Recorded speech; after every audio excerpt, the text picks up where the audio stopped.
Bismillahirrahmanirrahim. Alhamdulillahi rabbil alamin. Wassalatu wassalamu ala rasuli rabbil alamin. Nabiyyina wa habibina wa qudwatina Muhammad ibn Abdullah wa ala alihi wa sahbihi wa man sar ala nahjihi wahtada bihadihi wastanna bisunnatihi ila yaumiddin. Amma ba'du. Muslimin dan muslimat, para jemaah, para pencinta ilmu sekalian, para pencinta Al-Quran, pencinta sunnah Nabi sallallahu alaihi wasallam, Assalamualaikum warahmatullahi wabarakatuh. Alhamdulillah, syukur kita kepada Allah Azza wa Jalla pada pagi ini 8 Muharram 1445 kita teruskan pengajian kita dalam tafsir surah Ad-Duha, surah yang ke-93, juzuk yang ke-30. Ayat yang kita akan baca bermula dari ayat 5 sampai ke akhirnya, insya-Allah. Ayat 5 sampai ke akhir surah,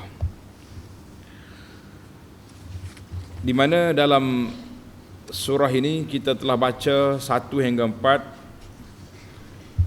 Allah Subhanahu wa taala mulai surah ini dengan bersumpah dengan waktu duha, waktu cerah, sebab dakwah itu bermula pada awal. Semakin hari semakin cerah sehinggalah berakhirnya dunia ini, iaitulah kiamat. Itu ibarat ataupun isyarat. Kemudian Allah SWT dalam sumpah ini menyatakan bahawa Allah sekali-kali tidak akan membiarkan atau meninggalkan Nabi SAW keseorangan terkontang-kanting, tanpa hidayah, tanpa bimbingan, tanpa kasih sayang, tanpa panduan, sebagaimana yang dituduh, ditohmah oleh puak-puak kafir.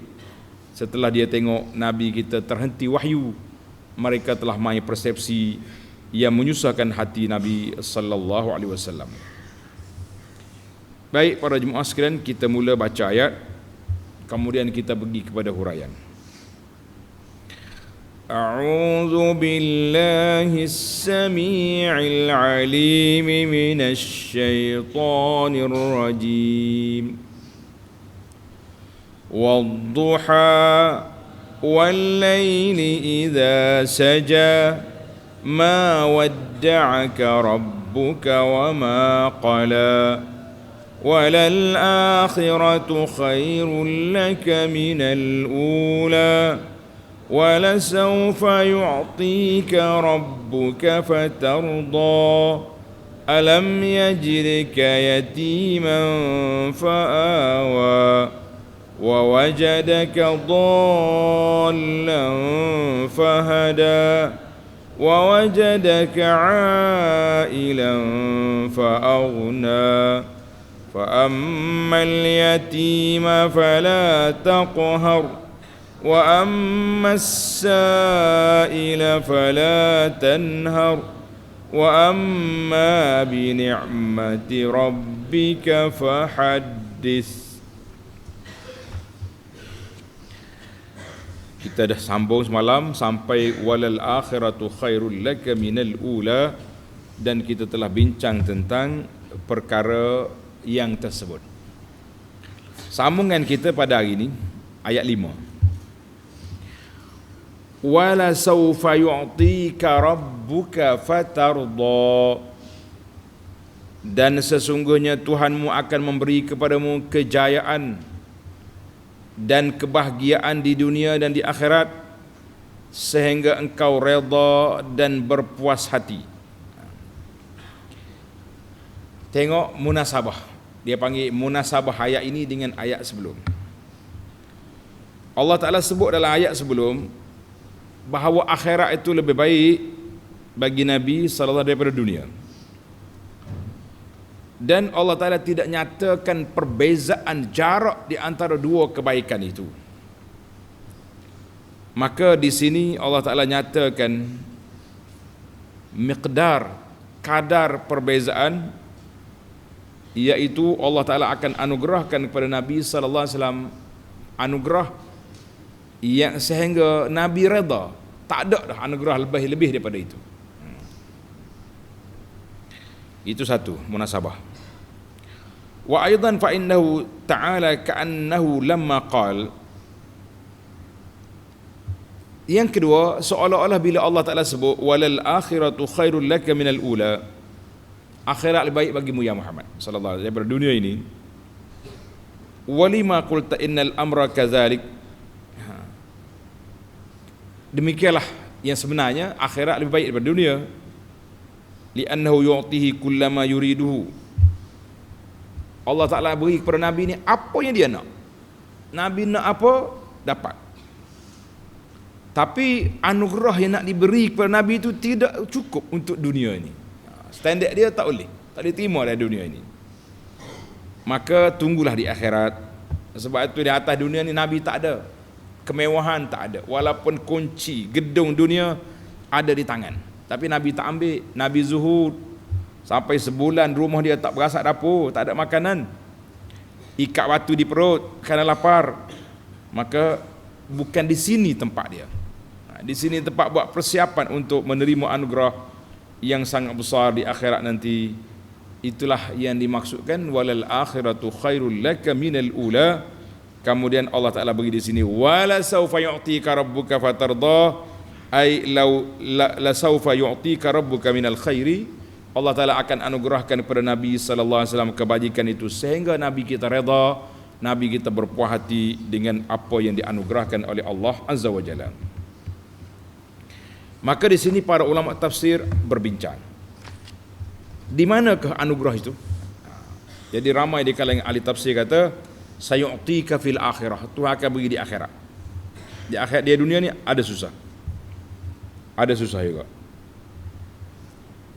Ada yang mengatakan dunia dan akhirat dua-dua dapat dah, dua-dua dapat dah. Karena itu kata Syekh Ibn Qayyim rahimahullah, wa'adahu bima taqarru bi 'ain, Allah Ta'ala janji nak beri kepada Nabi yang menenangkan hati Nabi, menyejukkan mata dia, mencerahkan dada dia, sehingga Allah Ta'ala dunia ni Tuhan beri Quran. Dengan Quran Nabi tak tidur baca Quran. Allah Ta'ala beri petunjuk, dengan petunjuk Nabi kita berjuang untuk nak keluarkan manusia daripada gelap kufur kepada cahaya iman. Allah Ta'ala beri kepada Nabi kemenangan-kemenangan yang bertalu-talu. Allah Ta'ala beri kepada baginda Nabi sallallahu alaihi wasallam pengikutnya makin hari makin ramai, dan Allah Ta'ala angkat sebutan nama Nabi bersama dengan nama dia dalam azan, dalam takbir asyhadu an la ilaha illallah wa asyhadu anna Muhammad Rasulullah, dalam syahadah. Maka itu dia panggil i'la'i kalimati. Allah Ta'ala angkat darjat Nabi, nama dia disebut sekali dengan Allah Azza wa Jalla, walaupun darjat dia sebagai seorang hamba, tapi nama disebut, nama disebut. Demikianlah beberapa janji-janji yang telah disebut, dijanjikan oleh Allah Azza wa Jalla. Maka selepas daripada anugerah yang besar, bermula ayat 6 ada 3 ingatan terhadap nikmat yang Allah beri kepada Nabi sallallahu alaihi wasallam. 3 perkara nikmat ini perlu disebut supaya kita sentiasa mengingati pelaluan hidup kita bukan mudah. Kita lalu dalam keadaan yang payah, tapi itulah anugerah daripada Allah Azza wa Jalla. Yang pertama, alam yajidka yatiman fa'awa, bukankah Allah mendapati engkau yatim piatu lalu ia memberikan perlindungan. Ai alam yajidka rabbuka ya Muhammad, bukankah Allah Ta'ala dapatimu ni wahai Muhammad sallallahu alaihi wasallam yatim, mula-mula ayah mati, kemudian mak pula meninggal, duduklah dia dengan siapa? Dengan tok dia. Mati mak, mati ayah, mati ayah dulu, kemudian mati ibu. Wa huwa la yudabbiru nafsahu, dia tak reti apa lagi, masihlah kanak-kanak. Wa kalla fa'awahu Allah, Allah Ta'ala jaga dia, serahkan tugas ni kepada tok dia Abdul Muttalib. takdir Allah Azza wa Jalla Abdul Muttalib mati pula, maka Allah Ta'ala anugerahkan kepada Abu Talib pula pak saudara tolong jaga, sehinggalah dia membesar, bertemu dengan Sayyidah Khadijah, kemudian dijaga oleh Sayyidah Khadijah dalam rumahnya, dan berterusanlah sehinggalah menerima wahyu setelah umurnya 40 tahun.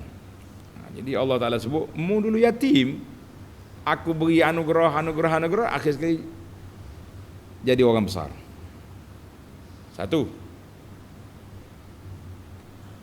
Dua, wa wajadaka dhallan fahada,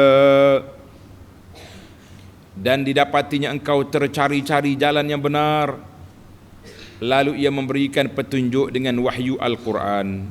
Ingat baik-baik sini. Kata di para ulama, kata Ibnu Ashur rahimahullah, laisal murad bid-dhalal huna ittiba'ud dhalal, ittiba'ul batil. Bukan makna sesat di sini dengan makna Nabi kita ikut ajaran batil, ajaran tak betul. La. Fa innal anbiya ma'sumuna minal isyraq qabla an-nubuwah. Para nabi tak akan terjebak dengan syirik sebelum jadi nabi. Tak terjebak dengan maksiat, tak terjebak dengan benda berat sebelum jadi nabi, tak ada. Allah jaga dia daripada awal lagi. Habis apa maksud dhalan di sini? Apa maksud dhalan di sini? Dengan makna dhalan an ma'rifatil Quran. Nabi kita terumbang-ambing mencari-cari manakah jalannya dia nak pergi. Sebab itulah dia bermula dengan apa? Bermula dengan at-tahannus. Tahannus ni kita nak terjemah apa? Nak kata bertapa dalam gua. Bertapa dalam gua Hira, Jabal Nur, kan? Dalam gua Hira Nabi kita bertapa. Sebab nak lari daripada masyarakat yang huru-hara pada masa tu, Nabi pergi duduk dalam gua. Allahu Akbar. Baru ni anak lepas haji sempat lagi tengok satu ma'rad. Dia buat tempat pameran tentang ma'radul wahyi. Ma'rad turunnya wahyu. Dia tak tunjuklah gambar Jibril tu.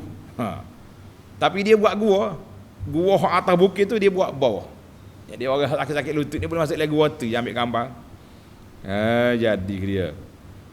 Kalau tengok orang ramai orang masuk lagi gua tu, yalah tu gua hak bawah tu bukan gua atas.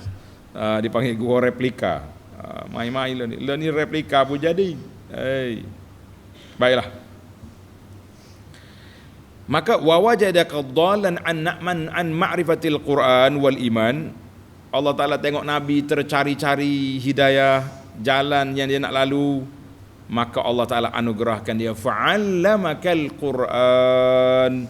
Allah Ta'ala ajar dia Quran, bermula dengan Iqra, wa hadaka ilal iman.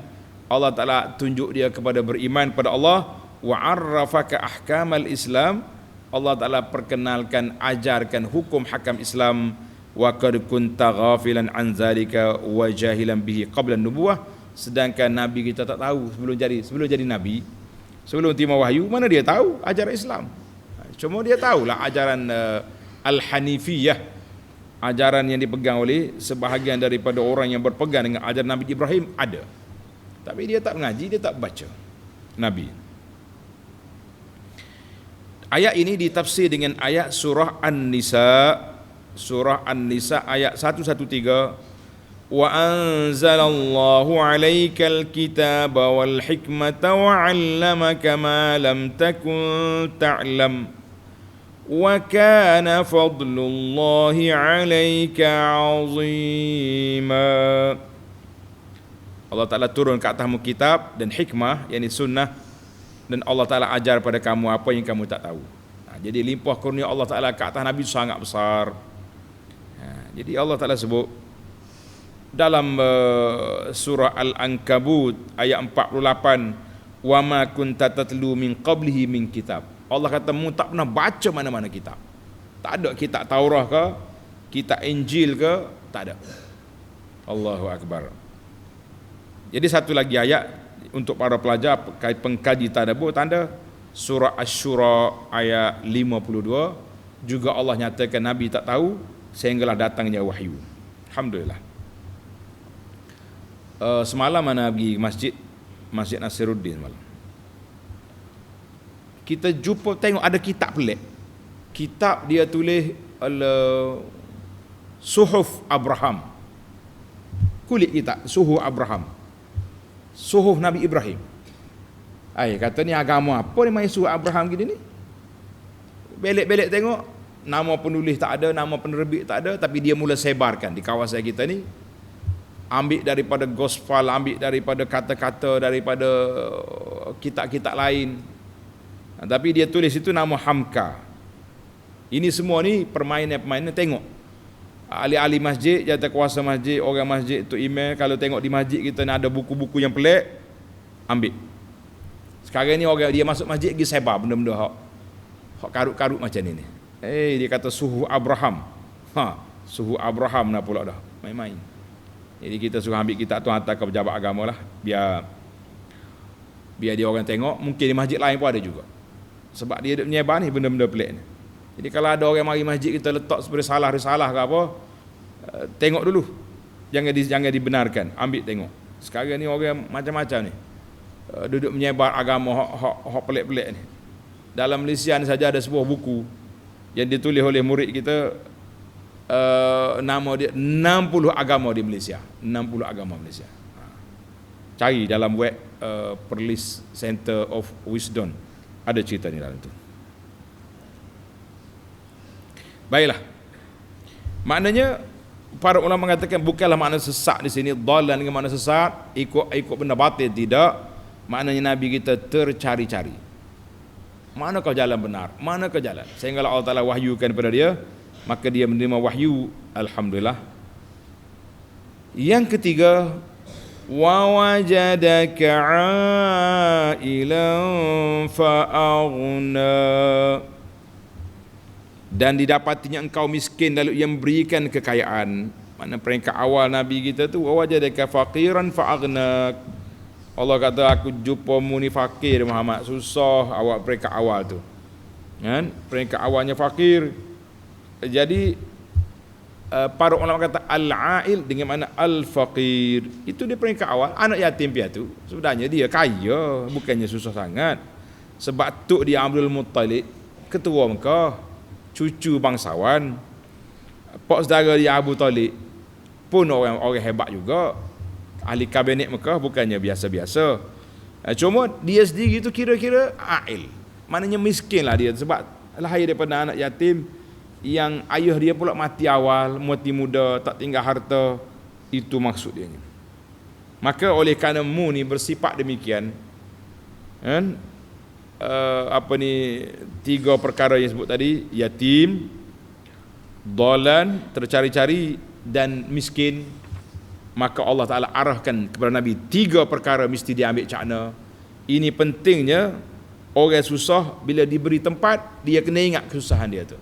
Jangan lupa diri, jangan lupa daratan, jangan lupa kawan, jangan lupa keluarga, jangan lupa masyarakat. Ini kita bimbang hari ni, bila dapat pangkat kedudukan, kawan sendiri pun kena tendang. Dalam bahasa budak-budak internet, bukan sakat tendang, dikencingnya kawan. Itu lagi berat. Sehingga orang ada buat main, dia kata antara kencing manis dengan kencing kawan mana lebih berat? Kata main-main awak ni kencing manis berbahaya juga, tapi kencing kawan lagi bahaya. Maka kita diperingatkan dengan tiga perkara. Yang pertama, fa ammal yatima fala taqhar. Fa ammal yatim fala taqhar. Oleh itu adapun anak yatim maka janganlah engkau berlaku kasar terhadapnya. Yakni oleh kerana engkau telah mengalami keadaan yatim dan kekurangan ilmu dan harta, maka hendaklah engkau menaruh belas kasihan kepada orang-orang yang berkeadaan dengan salah satu dari hal-hal yang tersebut, serta hendaklah engkau menzahirkan nikmat Tuhan sebagai bersyukur kepadanya. Jadi itu buat ingat mu, janganlah. Allah Ta'ala peringatkan balik ini supaya Nabi, tiga perkara ini Tuhan peringatkan: yatim, as-sa'il, orang minta, ingat balik supaya kita sentiasa bersyukur kepada Allah Ta'ala dan kita menunaikan hak Allah. Fa'awsahu bima yaf'alu fi thalath, maka 3 sifatmu awal dulu, mu jaga 3 sifat, 3 kategori yang datang kemudian.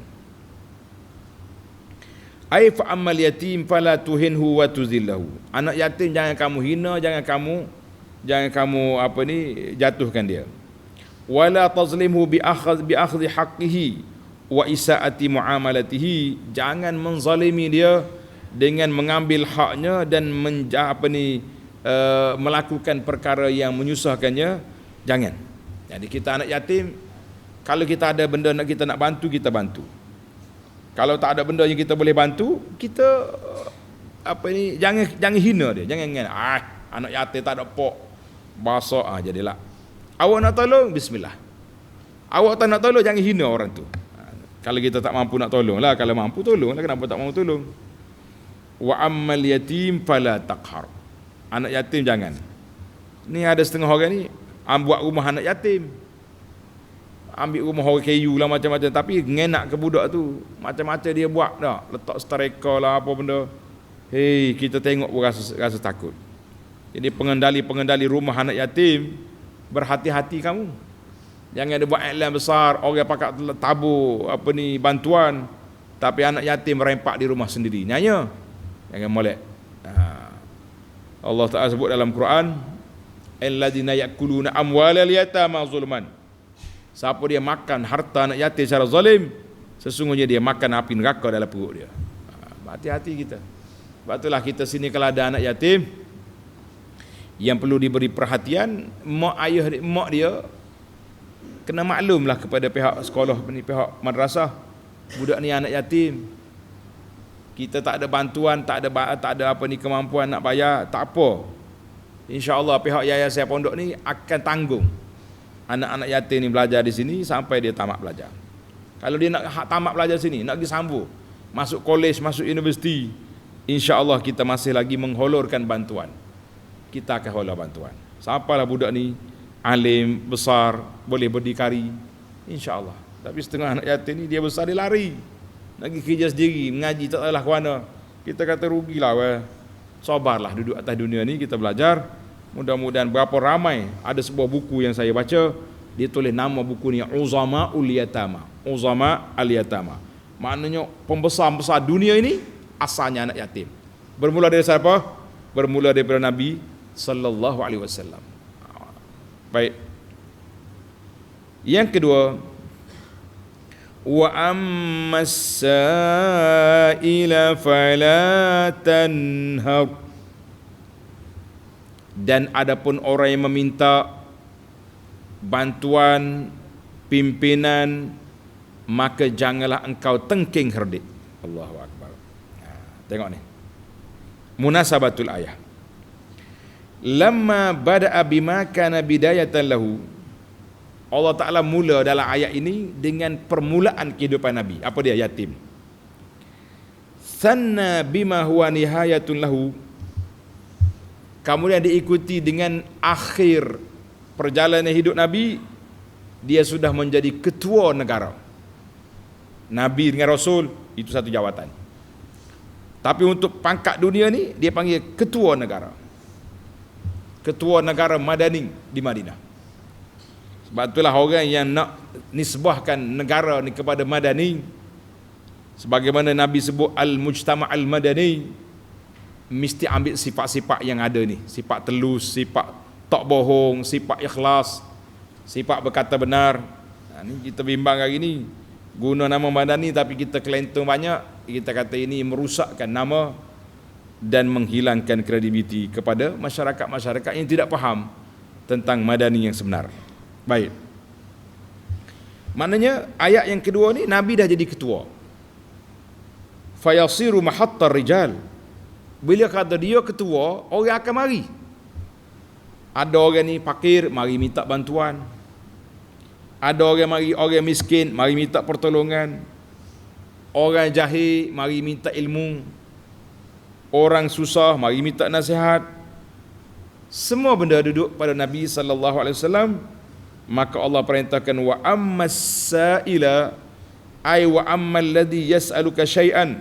Siapa-siapa mari minta denganmu bantuan keuangan, bantuan pertolongan ataupun apa saja nasihat, fala tanharhu wa tazjurhu, mu jangan tengking, jangan jekah, jangan marah, buatlah dengan cara yang baik. Allahu akbar.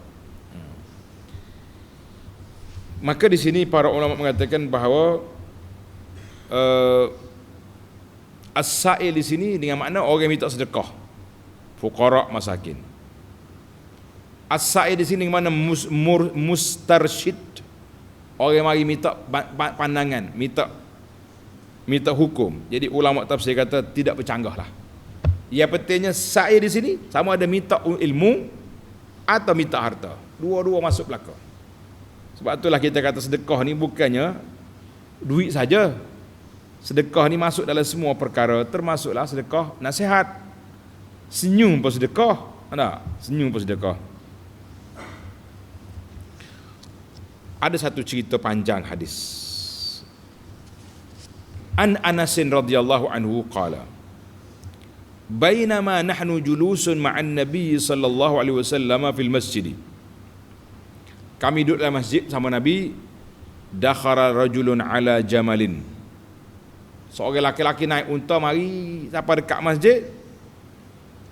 Dia pun ikat unta dia di masjid. Bukan masuk dalam dewai lah, tak tepi. Dia tengok Nabi duduk dengan para sahabat. Dia tanya, ayyukum Muhammad? Subhanallah, tak cam. Hak mana ni Muhammad? Nabi SAW sandar.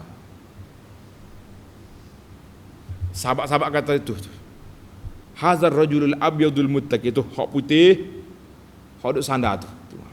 Sallallahu alaihi wasallam. Pak cik baru ini pun pergi menghadap Nabi. Ya benar Abdul Muttalib. Cucu Abdul Muttalib. Kedai bel juga dia ni. Orang Arab ni dia bahasa dia tak protokol sangat. Cucu Abdul Muttalib. Nabi kata ajabtuka, betul lah tu. Faqala, dia berkata lagi, inni sa'iluka famutasyaddidun alaika fil mas'alah. Aku nak tanya beberapa soalan yang agak kasar. Fala tajid alayya fi nafsi, mu jangan ambil hati ni aku. Aku ni orang Badui, aku akan tanya soalan direct, mu jawab betul. Jangan mahi. Kita sekarang ni yang kita takut ni. Buat majlis terbuka, tak? Jumpa dengan orang tu ramai, tapi takut pada soalan. Kalau orang tanya soalan apa, kona sana sini, jangan. Jadi Badui kata, inni sa'iluka famusyaddid alaik. Aku nak tanya, tapi soalan direct, agak kasar, mu jangan ambil hati. Nabi kata apa? Salma amma badalik. Nabi SAW kata, tanya, silakan. Faqal as'aluka bi rabbika wa rabbi man qablaka. Aku tanya dengan nama Tuhanmu dan Tuhan nabi-nabi belum padamu. Allahu arsalaka ila nas kullihim. Allah akan hantarmu ni supaya jadi rasul pada manusia semua. Nabi kata bala. Qala Allahumma na'am. Ya. Qala ansyuduk billah. Aku tanya lagi mu dengan nama Allah Ta'ala. Allahu amaraka an nusalli salawatil khams. Allah akan suruh kami salat 5 kali sehari. Qala Allahumma na'am. Dia tanya lagi soalan. Allah akan suruh puasa. Qala na'am. Allah akan suruh mengambil sedekah, ambil zakat atas harta kita dan diberi pada orang pakai miskin. Nabi kata na'am. Bila soalan-soalan dia Nabi jawab betul belaka, Allahumma na'am. Dia apa habis soalan, dia pun terus jawab, amantu bima ji'ta bih. Aku berimanlah dengan ajaran yang kau bawa. Wa ana rasulun min wara'i min qaumi. Aku ni ketua kabilah, ketua kaum. Ramai lagi di belakang aku ni akan masuk Islam. Wa ana Dhimamu bin Sa'labah akhu bani Sa'd bin Bakar. Jadi dia lepas pada dia tanya soalan baru dia perkenal diri dia. Dia kata saya ni Dhimam bin Sa'labah, ketua bagi daripada bani Sa'd bin Bakar. Di belakang aku ni ramai lagi orang-orang yang akan masuk Islam. Sebab tu aku tanya soalan ni keras supaya memberi jawapan. Jawapan yang aku balik, mereka akan ikut. Allahu Akbar. Hadis rawahul Bukhari wal lafzu lahu wa Muslimun. Baik, ayat yang terakhir pada pelajar. Wa amma bi ni'mati rabbika fahaddits. Adapun nikmat Tuhanmu, maka hendaklah engkau sebut-sebutkan sebagai menzahirkan kesyukuran. Ai wa hadditsin nas bima an'ama Allahu bi 'alaik. Mu boleh bagi tahu kepada orang nikmat yang Allah anugerahkan kepada kamu.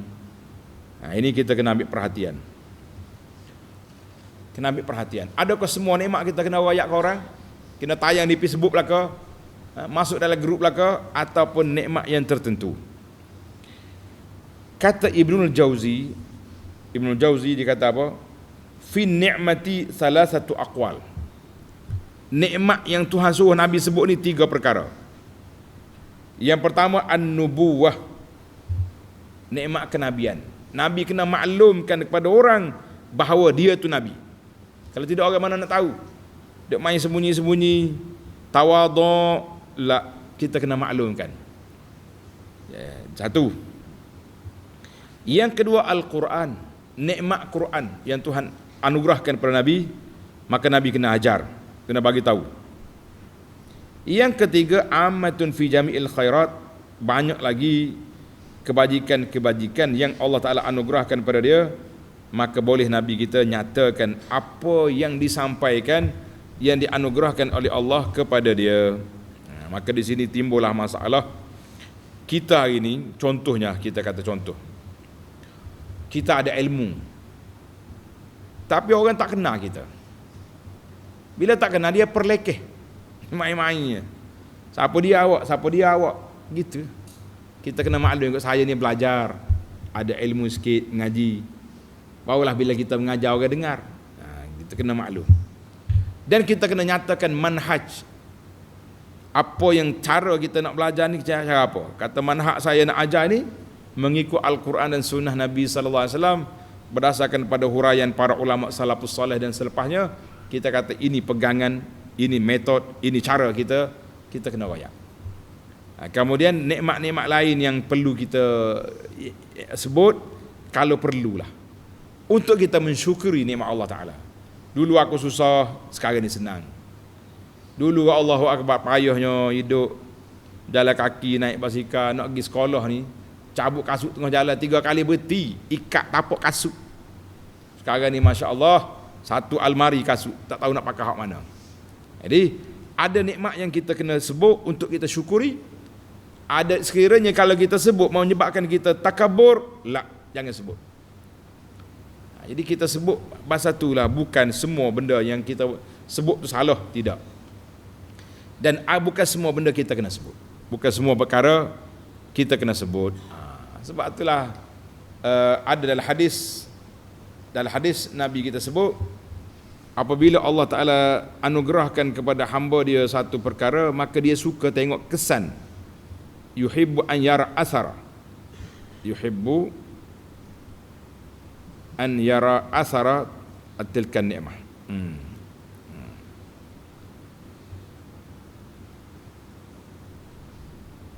Maknanya bila Allah Ta'ala beri nikmat kepada kita, kita kena cari, kena tunjukkan nikmat. Jangan kata kita ni ada harta tapi selekeh, serebeh, kata orang. Jangan. Biarlah kita nampak ada nikmat, pakai baju hak baik-baik. Baju bukanlah baju kemegahan, baju hak orang panggil biar bersih, comel, orang tengok pun nampak puas hati. Kata dia ni nampak macam itu dia panggil.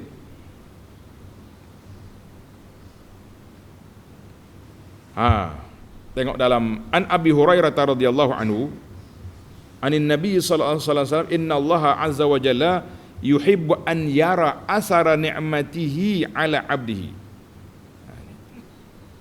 Inna Allah azza wa jalla, Allah Ta'ala suka tengok kesan nikmat yang dia beri itu ke atas hamba dia.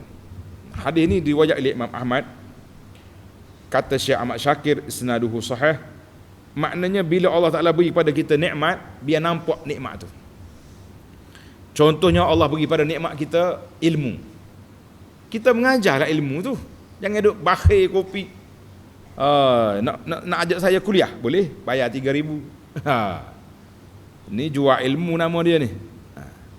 Allah Ta'ala beri pada kita apa dia? Harta kekayaan. Biar nampak kita infak, kita sedekah, kita bantu orang. Allah Ta'ala beri pada kita ni body kuat, kita tolong orang susah. Jadi dia panggil innallaha yuhibbu an yara athara ni'mati ala 'abdihi ay yuhibbu an yuzhira al-'abdu fadlallahi alaihi bima razaqahu min malin aw jahin. Jadi kalau kita tengok belakang, ini tunjuklah. Ni dak duit ada tapi pakai baju hok lusuh, buruk, busuk banga kata orang, serebeh. Tak. Tanda hadis ni banyak lagi, panjang lagi hadis, kita ambil setakat tu dulu. Jadi boleh kita tunjuk nikmat kita setakat mana yang sepatut untuk syukur.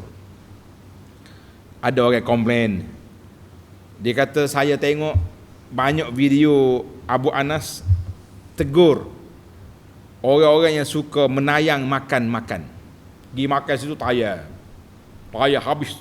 Tayar mula-mula ambil gambar hok makan dia penuh. Lepas tu ambil gambar hok pinggan kosong pula. Nak ajak dia tu makan banyak. Kita kata para jemaah sekalian, perlukah kita duk tayang benda tu? Orang-orang miskin tengok Allah jilat lidah, jilat bibir, nak makan tak ada. Kalau kita nak tayang, kita buat majlis jamuan untuk orang ramai, infak, kita kata ada keperluannya. Tapi sekadar nak tunjuk dia makan apa hari ni, dia buat apa, kita kata tidak ada keperluan sedemikian. Bukan maksudnya kita nak sekat daripada bercanggah dengan hadis. Tunjuk nikmatlah, itu melampau dalam nak menayang-nayang nikmat. Sebab itulah dalam kata-kata kita 2 hari lepas, dalam bab infak, banyakkan mengholor, kurangkan menayang. Ingat kata-kata tu. Banyakkan mengholor, elakkan menayang. Mana holor banyak, tayang ambil gambar, tak payah. Ini fenomena sekarang ni, fenomena. Kalau dia pergi sedekah mana-mana, tak kira lah sedekah di Malaysia ke di Mekah ke, lepas bagi sedekah tu, lambat orang post gambar, cari lalu mana gambar tu. Sebab apa? Sebab tak puas hati ni, nak tayang kepada orang. Dia kata bukan nak tayang, nak tunjuk kepada orang derma. Kita kata kalau itu tujuan, insya-Allah baik. Tapi yang kita bimbangnya macam-macam kebimbangan berlaku hari ini, supaya para jemaah kita boleh tahu, kita boleh jaga hati-hati supaya hati kita tidak masuk dalam perangkap bermain dengan nikmat yang Allah anugerahkan kepada kita. Amin ya rabbal alamin. Baik para jemaah sekalian, tamatlah ayat kita. Sekarang kita berpindah kepada mencari 5 faedah. Kita cari 5 faedah daripada ayat yang kita baca. Cari faedah yang pertama.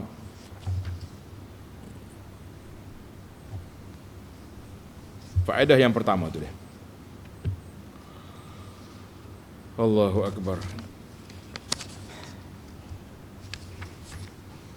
Wala sawfa yu'tika rabbuka fatarda. Allah janji dengan Nabi, aku akan beri kepadamu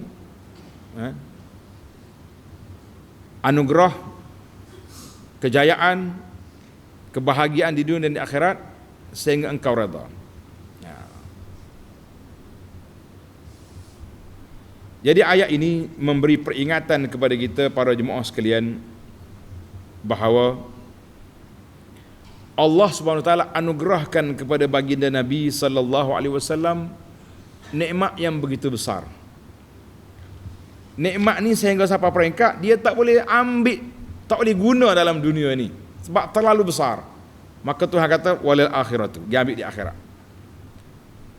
Jadi nikmat banyak tapi Nabi tak boleh guna atas dunia ni. Nikmat kekayaan Nabi tak boleh guna. Ada kaya tapi dia lapar, dia berpuasa, dia berdiri sampai bengkak kaki. Itu dia panggil. Maka sebahagian daripada orang yang tersalah menafsirkan ayat ini dengan kepahaman yang salah, dia kata apa? Dia kata di antara hak Nabi naknya, Nabi kita tak reda umat dia ni kalaulah dibakar dalam neraka walaupun orang itu derhaka. Tak. Sebab Nabi selalu akan reda dengan apa yang diredai oleh Allah. Nabi akan murka dengan apa yang dimurkai oleh Allah Azza wa Jalla. Memang Nabi tak suka, Nabi tak reda umat dia ni berderhaka. Tapi kalau sudah derhaka juga, terpaksalah Nabi kena terima bahawa ada di kalangan umat dia yang masuk neraka. Wal-iyazubillah. Jadi kita pun jangan duduk main pening kepala. Oh, umat Nabi tak ada masuk neraka. Jangan. Ada yang masuk neraka, tapi kalau dia mati dalam keadaan beriman, maknanya imannya akan tarik balik dia keluar setelah berlalunya peristiwa pembersihan itu. Baiklah, itu yang pertama. Yang kedua, Allah Ta'ala sebut dalam ayat ini, alam yajidka yatiman fa'awa. 3 perkara Tuhan sebut. Yatim, dhalan, mana terumbang ambing, dan miskin. Kenapa Tuhan sebut 3 ni?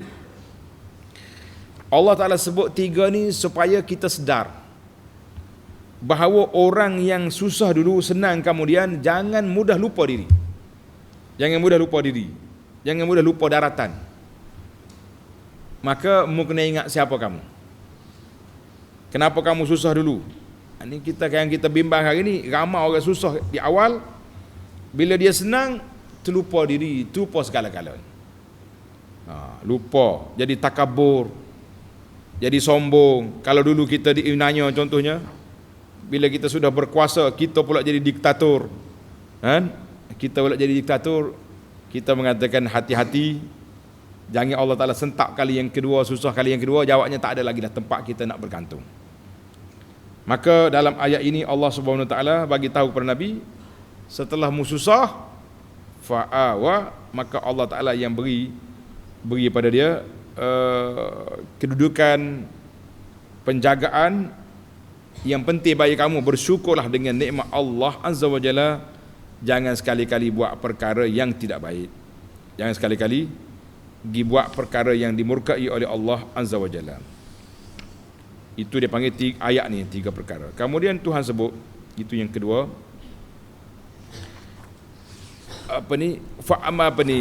alam yajidka yatiman fa'awa, maka Tuhan kata aku beri kepada kamu yatim, aku jaga. Jadi ayat ini Allah Ta'ala peringatkan. Yang ketiga, wa wajadaka dhallan fahada. Boleh.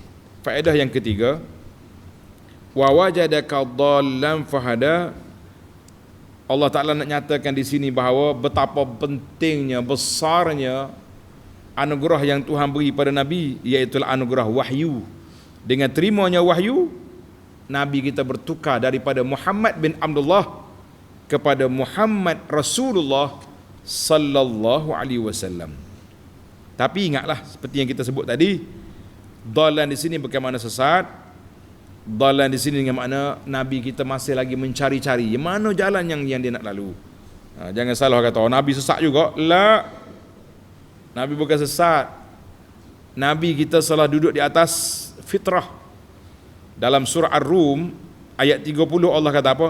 Fa'aqim wajhaka lid-dini hanifan fitratallahi allati fataran nas 'alaiha. Maknanya mu duduk di atas agama yang lurus, fitrah yang Allah Ta'ala letakkan manusia ni di atas jalan itu. Kita ni semua ni dah di atas fitrah, di atas beriman pada Allah. Yadullu ala annahu, maka ayat ini menunjukkan Nabi itu di atas fitrah yang mulia.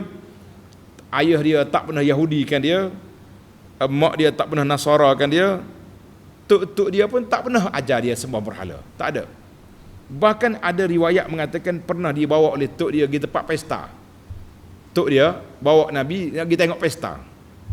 Nabi tidur, daripada pergi sampai balik tidur. Tak ada apa. Ini menunjukkan bahawa Rasulullah sallallahu alaihi wasallam duduk dalam suasana yang baik. Baiklah para pelajar sekalian, maka kita pergi kepada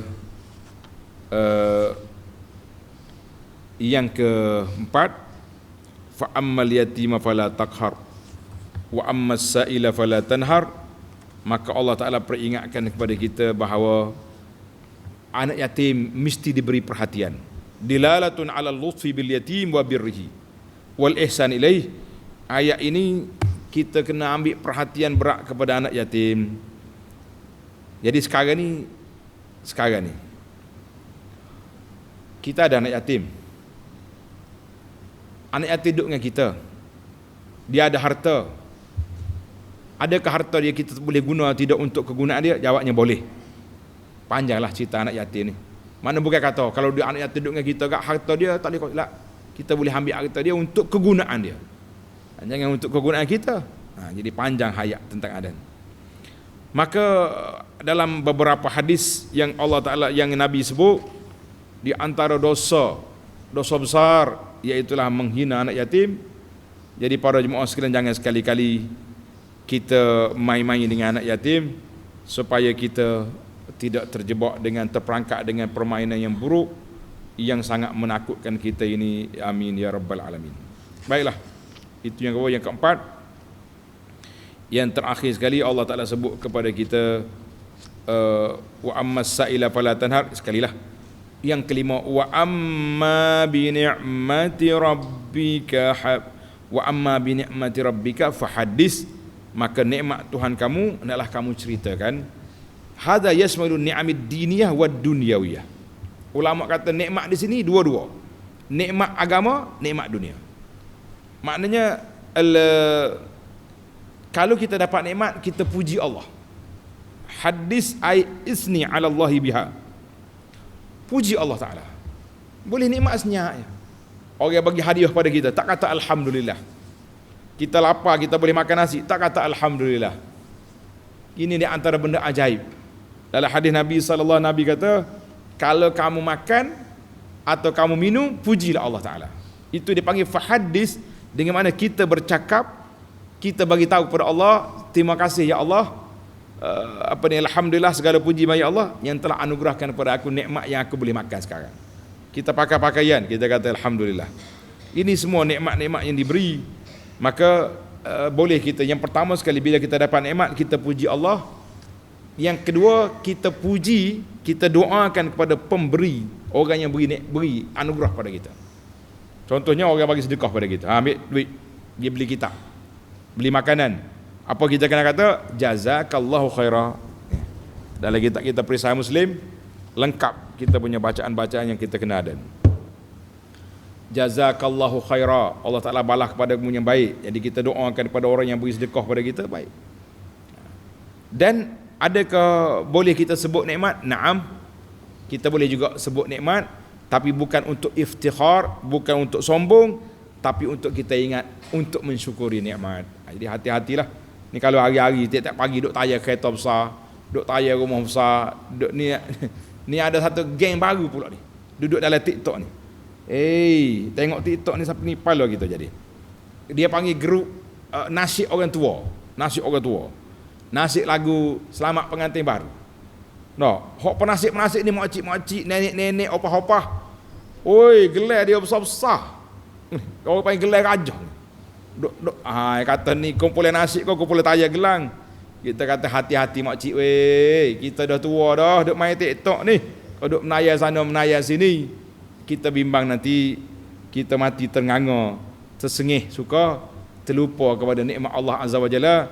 Gelang itu bayar zakat ke tidak pun tak tahu, tapi duk tayang kuat berdoa. Hati-hati, jangan sampai peringkat nikmat yang Tuhan beri ni menjadi nikmat. Sebagaimana kata orang, harta pusaka jangan jadi puaka, jangan jadi nikmat yang Allah anugerah, jangan jadi nikmah. Mula-mula nikmat tak tukar jadi qaf, jadi nikmah, jadi bala. Jadi kita nak tayang baik-baik. Nak sebut dengan cara baik, sebut dengan cara apa? Dengan cara kita bersyukur kepada Allah Azza wa Jalla. Alhamdulillah, tamatlah perbincangan kita 5 faedah daripada ayat yang kita dapat ini.